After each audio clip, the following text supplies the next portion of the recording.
Imagine-se diante de um enigma que atravessa eras, uma história que se entrelaça com as fibras mais profundas da existência humana. Esta é a história de Jó, um homem cuja fé foi testada até os confins do inimaginável. Em um mundo onde a justiça e a adversidade dançam em um palco eterno, a história de Jó ressoa como um eco poderoso de perseverança e esperança. Você está prestes a embarcar em uma jornada épica, onde a dor e a fé colidem, onde as perguntas mais angustiantes da humanidade encontram um palco. Prepare-se para ser transportado para a terra de Uz, onde um homem justo se vê no olho de um furacão divino, desafiando tudo o que sabemos sobre sofrimento, integridade e redenção divina. Abrace-se para esta viagem reveladora, pois ao desvendar a vida de Jó, você pode encontrar reflexos de sua própria alma. Este não é apenas um conto de antiguidade, é um espelho para nossa própria busca por significado em meio às tempestades da vida. Prepare-se para ser inspirado, desafiado e transformado. Já refletiu sobre o enigma de tragédias que afligem os virtuosos? Vamos adentrar uma das narrativas mais fascinantes e complexas da existência humana, a história de Jó. Visualize-se diante da perda de tudo que é querido, mantendo, contudo, a fé inabalável. Mais do que uma crônica ancestral, é um percurso repleto de emoções que questiona nossos valores essenciais. Desvende os segredos de Jó, um indivíduo que suportou adversidades inauditas, mas se manteve resiliente. Acompanhe-nos nesta exploração e descubra como esse relato antigo ainda ecoa com força em nosso cotidiano. Na trama bíblica do livro de Jó, somos apresentados a um homem abastado, de nome Jó, residente na terra de Uz. Ele era patriarca de uma família numerosa e senhor de vastos rebanhos. Jó se destacava por sua retidão e equidade, dedicando-se a uma conduta moral exemplar e cultivando uma relação disciplinada com Deus. Em Uz habitava Jó, homem de conduta impecável e íntegra, devoto e esquivo ao mal. Pai de 7 filhos e 3 filhas, era proprietário de 7.000 ovelhas, 3.000 camelos, 500 pares de bois, 500 jumentos e um séquito extenso de servos. Reconhecido como o mais ilustre entre os habitantes do Oriente, Jó era um homem de grande estima. Seus filhos tinham o costume de promover festividades em suas moradas durante seus dias natais, e suas 3 irmãs eram sempre convidadas para partilhar da comida e bebida. Findas as comemorações, Jó conduzia um rito de purificação para eles. Ao alvorecer, ele preparava oferendas queimadas em nome de cada um, refletindo: talvez meus filhos tenham errado e blasfemado contra Deus em seus íntimos. Essa era a rotina devota de Jó, como relatado nos primeiros versículos do seu livro. O Criador, ao destacar a virtude de Jó a Satanás, encontrou resistência na figura do adversário, que sugeriu que a justiça de Jó era fruto dos favores divinos. Em um encontro celestial, quando os anjos se apresentaram ao Senhor, Satanás veio entre eles. "De onde vens?" indagou o Senhor a Satanás, que respondeu ter percorrido a terra. O Senhor então questionou: "Observaste meu servo Jó? Não há na terra alguém tão íntegro e justo que reverencia a Deus e se desvia do mal." Satanás, cético, retrucou: "Jó reverencia a Deus sem razões? Não o cercaste com tua proteção, sua família e todas as suas posses? Tua bênção prosperou suas obras e seus rebanhos se multiplicaram sobre a terra." Essa troca de palavras entre Deus e Satanás é narrada no livro de Jó, no primeiro capítulo, versículos de 6 a 10. Satanás lançou um desafio a Deus, alegando que, se permitisse afligir Jó com sofrimentos, ele renegaria sua fé e amaldiçoaria o Criador. Deus então concedeu a Satanás o poder de testar Jó com adversidades, mas impôs o limite de poupar sua vida. "Vá em frente, toque em todos os seus bens e verá ele blasfemar contra ti", disse Deus a Satanás. Logo após, Deus declarou: "Tudo o que ele tem está sob seu domínio, mas não lhe faça mal físico." Com isso, Satanás retirou-se da presença divina. Esses acontecimentos estão registrados no livro de Jó, capítulo 1, versículos 11 e 12. Em um único dia, Jó foi assolado por 4 mensagens devastadoras, relatando a morte de suas ovelhas, servos e 10 filhos, vítimas tanto de ataques de bandidos quanto de catástrofes naturais. Em um fatídico dia, enquanto seus filhos e filhas celebravam na residência do primogênito, um mensageiro veio a Jó e relatou: "Os bois lavravam e os jumentos pastavam nas proximidades quando os sabeus os roubaram. Eles assassinaram os servos à espada, e somente eu sobrevivi para trazer-lhe a notícia. Ainda enquanto este falava, outro mensageiro chegou e disse: um fogo celeste desceu e consumiu as ovelhas e os servos, e eu fui o único a escapar para informá-lo. Durante este relato, mais um mensageiro apareceu. Os caldeus organizaram um ataque surpresa e levaram seus camelos, matando os servos à espada. E apenas eu escapei para contar-lhe. E enquanto este ainda narrava, um novo mensageiro chegou, trazendo mais desgraças. Seus filhos e filhas estavam em festa na casa do seu filho mais velho, quando um vento impetuoso surgiu do deserto e abalou os alicerces da casa, que desabou sobre eles, e todos pereceram. Eu sou o único que restou para lhe contar. Estes trágicos eventos são descritos no livro de Jó, capítulo 1, versículos 13 a 19.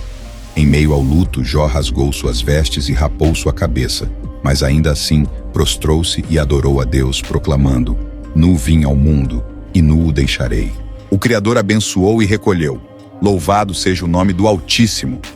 Assim Jó se manteve íntegro, sem cometer pecado ou culpar a Deus por sua adversidade. Este ato de fé de Jó é relatado no livro que leva seu nome, no capítulo 1, versículos de 20 a 22. Novamente, no reino celestial, Satanás é admitido na presença de Deus, que lhe concede mais uma chance de testar a fidelidade de Jó. Desta vez, Jó é afligido por dolorosas chagas. Sua companheira, em meio ao desespero, instiga-o a renunciar a Deus e à própria vida, mas ele se mantém firme e suporta as agruras.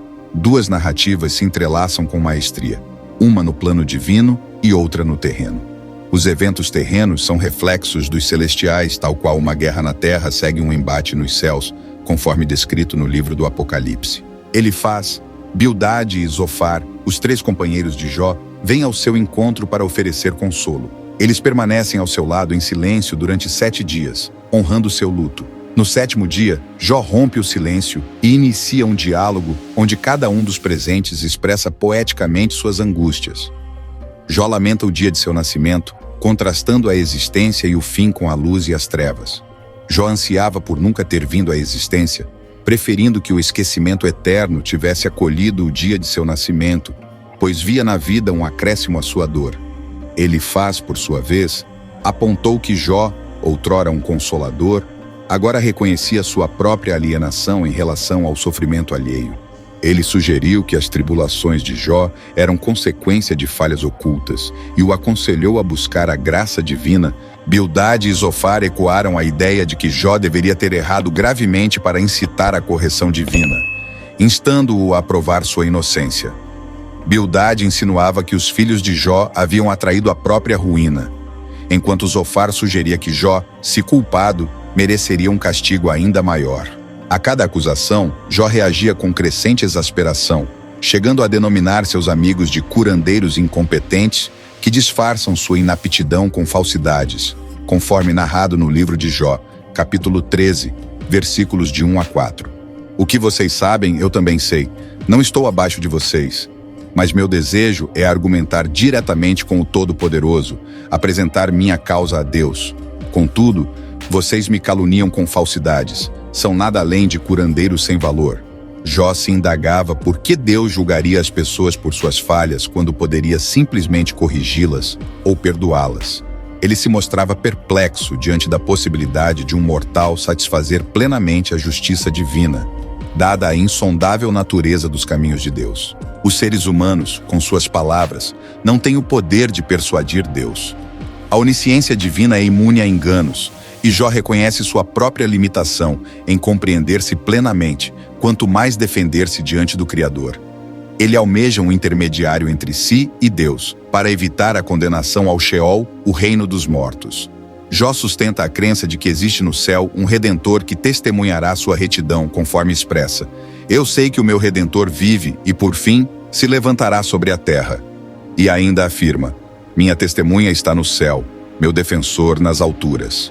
A dor torna-se insuportável, e Jó, amargurado, ansioso e temeroso, questiona a aparente injustiça divina que permite a prosperidade dos ímpios enquanto os justos padecem. Jó anseia por confrontar Deus e expressar seu protesto, mas a presença física de Deus lhe é inacessível. Ele reflete que a sabedoria é um mistério para a humanidade, mas decide buscá-la, mantendo o temor a Deus e evitando o mal. Em um momento crucial, Deus intervém no debate celestial. Ao longo de seus discursos, Jó implorou por uma resposta divina 36 vezes. E agora, seu anseio é realizado. Quando Deus finalmente fala com Jó, é durante uma tempestade, com uma ponta de ironia em suas palavras. Deus lembra Jó de sua soberania como o Criador de todas as coisas, descrevendo suas magníficas obras de criação e manutenção do universo, e questiona se Jó poderia aspirar a tal feito. Deus questiona a Jó sobre sua presunção em julgar os desígnios divinos, destacando a insolência de esperar explicações do Criador. Jó, sentindo-se diminuto, admite sua indignidade. Não tenho como lhe responder. Silencio-me agora. Uma vez falei, mas não insistirei. 2 vezes, mas não prosseguirei. Na segunda abordagem, Deus não se apresenta como o Criador, mas traz à tona 2 de suas criaturas: o hipopótamo, chamado Bimote, e o crocodilo, conhecido como Leviatã, utilizando-os para ilustrar lições de vida. Com um toque de humor, ele desafia Jó a refletir sobre esses seres majestosos. Jó é confrontado com a realidade de que não pode compreender plenamente a divindade, o reino animal ou o universo moral. Deus indaga: por que tentas debater comigo? Jó reconhece a onisciência de Deus e a infalibilidade de seus planos. Ele percebe a inadequação de seus questionamentos, sentindo desprezo por si mesmo e arrependendo-se profundamente. Embora humilhante, o encontro com Deus resolve o dilema central de Jó, restabelecendo sua conexão com o divino. O diálogo culmina de forma surpreendente e esplêndida. No epílogo, a narrativa transita da poesia para a prosa, e Jó compreende que não deve atribuir culpa a Deus por suas provações. Deus então devolve a Jó sua prole: 7 filhos e 3 filhas, além de suas posses, camelos e ovelhas, enriquecendo-o mais do que antes. Jó é restaurado como fiel servidor de Deus. Em contraste, os 3 amigos de Jó são repreendidos pelo Senhor, que afirma que eles não falaram corretamente sobre ele, sugerindo que suas palavras não devem ser tomadas como verdades absolutas. O aspecto mais intrigante dos diálogos entre Deus e Jó é que Deus opta por não revelar a Jó os detalhes de sua conversa com Satanás. A sabedoria divina tinha razões para permitir o sofrimento de Jó, independente do conhecimento deste sobre os eventos celestiais. É importante notar o contraste marcante entre as interpretações judaica e cristã desse texto. Para o judeu do Antigo Testamento, as adversidades da vida eram vistas apenas sob a perspectiva terrena, pois acreditava-se que a justiça divina deveria manifestar-se ainda em vida. Tanto os justos quanto os ímpios compartilhavam o mesmo destino final: o Sheol, um lugar de quietude sombria para as almas desencarnadas. Em contrapartida, a perspectiva cristã sobre o sofrimento é radicalmente diferente. Os cristãos contemplam a promessa do céu através do sacrifício de Cristo, onde as aflições terrenas são minimizadas ante a glória celestial prometida. Assim, o livro de Jó apenas sugere a existência de uma vida após a morte. Em um dado momento, Jó expressa a esperança de encontrar Deus após a morte. Mas essa não é uma temática constante na obra, e ele não possui clareza sobre como isso se dará. O livro de Jó é tecido por 2 narrativas, a divina e a humana. A história inicia-se com a cena celestial, onde Deus se encontra com Satanás. Este último, um anjo incumbido de relatar transgressões, atua como promotor de justiça divina, percorrendo a terra para informar a Deus sobre a conduta dos homens. Na era de Jó, a descrença de Satanás na capacidade humana de amar a Deus altruisticamente era tal que ele duvidava da existência de tal devoção. Para ele, o amor humano a Deus era condicionado pelas dádivas recebidas. Nesse contexto, surge um embate teológico entre Deus e Satanás, com este último defendendo essa perspectiva. Deus, então, questiona Satanás sobre Jó durante suas andanças terrenas. Jó me venera por quem eu sou e não pelas minhas graças, declara Deus. Satanás, com seu habitual cinismo, contesta que, se privado de suas benesses, Jó renegaria a Deus, tal como qualquer mortal. Dessa disputa, nasce uma aposta celestial, elemento vital para o suspense da narrativa. Jó, alheio ao pacto nos céus, permanece ignorante do teste a que está sendo submetido, enquanto os leitores são cúmplices do desafio. Esse episódio revela aspectos fundamentais sobre Satanás, principalmente sua incapacidade de ubiquidade, diferentemente da onipresença divina. O cerne do livro é o diálogo terreno, o debate entre Jó e seus amigos. A indagação que permeia a obra é: por que Jó, sendo justo, enfrenta sofrimentos desmedidos? As opiniões se dividem. Primeiro, os amigos de Jó acreditam que seu infortúnio é consequência de pecados ocultos. Segundo Jó, convicto de sua integridade, defende sua inocência. O suspense se intensifica, pois o leitor, ao contrário dos personagens, conhece a verdade sobre a retidão de Jó. A narrativa dupla do livro de Jó nos faz refletir sobre a complexidade do sofrimento humano e a impossibilidade de compreendermos plenamente suas causas. Defender-se em meio ao desespero é uma tarefa árdua. Surge, então, a indagação que transcende a busca por razões. É possível manter a fé em uma divindade benevolente diante de infortúnios aparentemente injustos? O livro de Jó aborda essa questão fundamental. A maior aflição de Jó não foi apenas física. Apesar de seu corpo estar lacerado por feridas e ele se encontrar num estado de exaustão e dor intensa, socialmente, tornou-se um excluído. Sua presença evitada pela comunidade que estava ciente de suas calamidades recentes. Sentado sobre cinzas na periferia da aldeia, até os jovens zombavam dele. Mentalmente, a incerteza quanto às razões de seu sofrimento o atormentava, mais ainda por não encontrar justificativas em seu passado. Mas era a dor espiritual que mais o consumia, sentindo-se abandonado por Deus. Jó suplicava por um sinal, uma palavra, um debate com o Criador. Essa sensação de abandono divino intensificava sua agonia, tornando o sofrimento ainda mais insuportável.